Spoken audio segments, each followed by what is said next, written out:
Good morning. आप सभी प्यारे विद्यार्थियों को मेरा यूट्यूब प्लेटफॉर्म पर हार्दिक स्वागत है। प्यारे विद्यार्थियों, आज मैं कक्षा 7 के विज्ञान की पाठ्य पुस्तिका विज्ञान की बातें से संबंधित अध्याय 6 पर गहन अध्ययन करेंगे। श्वसन, जिसे बच्चे हम रेस्पिरेशन के नाम से जानते हैं अंग्रेजी में। श्वसन प्रत्येक सजीव समुदाय के लिए एक बहुत ज़रूरी कार्य है और हर एक के श्वसन के जो रेस्पिरेटिव सिस्टम है वो अलग अलग है। यहाँ पर हम मनुष्यों के रेस्पिरेटरी सिस्टम के बारे में जानेंगे। हम मनुष्य प्रत्येक दिन जो है ना सांस लेते हैं और सांस लेने के क्रम में हमें मदद करता है फेफड़ा, जिसे लंग्स कहते हैं बच्चों। हम मनुष्य लंग्स की मदद और सहायता से सांस लेते हैं और ये निरंतर प्रक्रिया है, दिन रात एकाधिक क्रम में ये चलता ही रहता है। ठीक है, तो आइए इस पाठ पर थोड़ा सा नज़र डालें।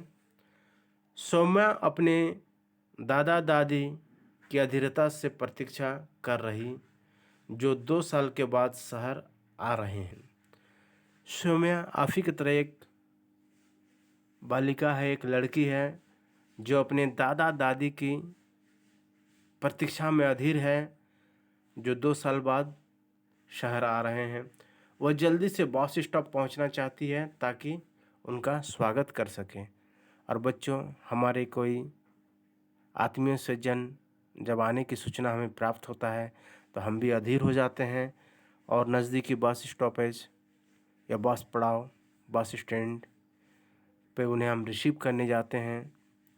ठीक है, इसीलिए वो दौड़ती हुई कुछ ही मिनट में बस स्टॉप पहुंच गई।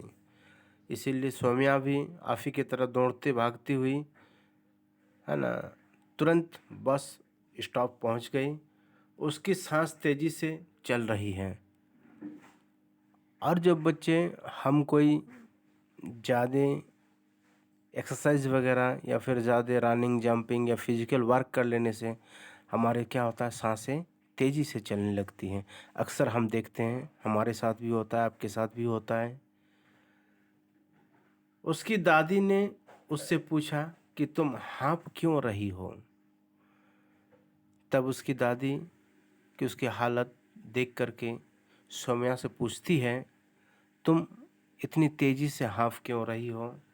उसने बताया कि वह दौड़ती हुई आई है।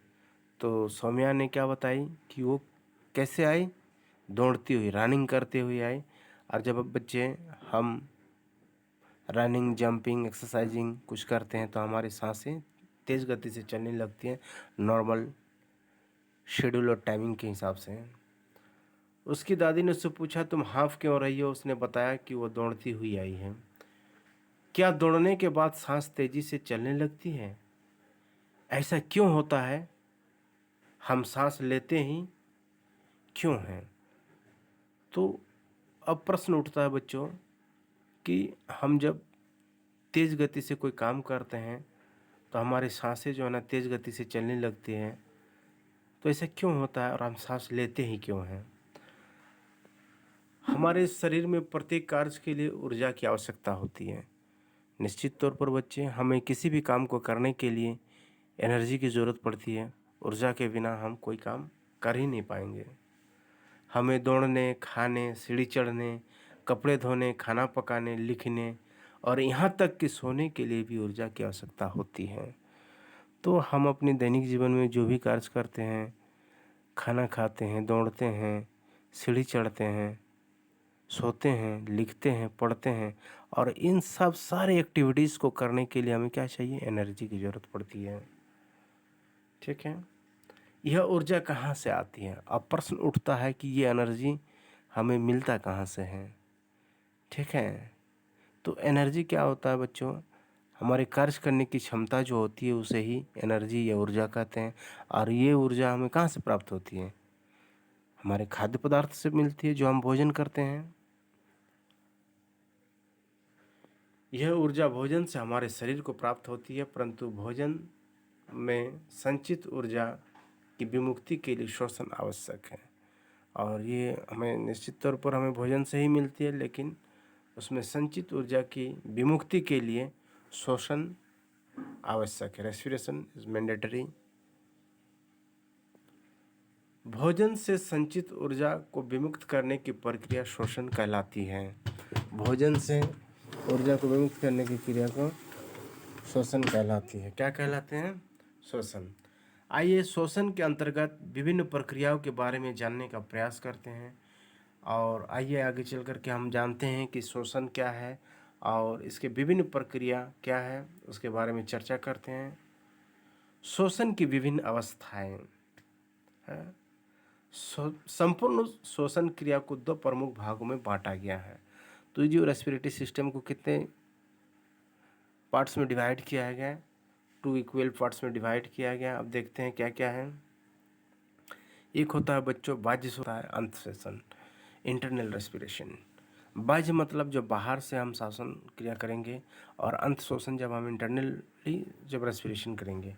अब बाह्य श्वसन बाहरी वातावरण के ऑक्सीजन को कोशिकाओं में पहुंचाना तथा उसके उपयोग के बाद कार्बन डाइऑक्साइड को कोशिकाओं से बाहरी वातावरण में छोड़ने की प्रक्रिया बाह्य श्वसन कहलाती है। इसमें क्या है बच्चों? बाहरी वातावरण से ऑक्सीजन को कोशिकाओं में पहुंचाना, हमारे सेल में पहुंचाना, तथा उसके उपयोग के बाद कार्बन डाइऑक्साइड को कोशिकाओं के बाहरी वातावरण में छोड़ना। उसके बाद उसका उपयोग होने के बाद कार्बन डाइऑक्साइड को हमारे एक्सटर्नल एनवायरनमेंट में छोड़ना, इसे क्या कहते हैं? बाह्य श्वसन कहलाते हैं। बाह्य श्वसन में होने वाली क्रिया को भी फिर दो भागों में बांटा गया है। फिर इसके जो ना सब पार्ट में फिर डिवाइड किया गया है बाह्य श्वसन को, ठीक है। एक होता है श्वासोच्छ्वास, ब्रीथिंग, एंड अनदर जो है आपका गैसों का परिवहन, ट्रांसपोर्टेशन ऑफ गैसेस, ठीक है बच्चों, है ना। तो इस श्वसन क्रिया को आप समझे। अब इसके जो विभिन्न भाग है या उपभाग है, तो उसके बारे में हम फिर अगले अध्याय में अगले समय जो है ना इसे हम अध्ययन करेंगे। तब तक के लिए आप बने रहिए। धन्यवाद।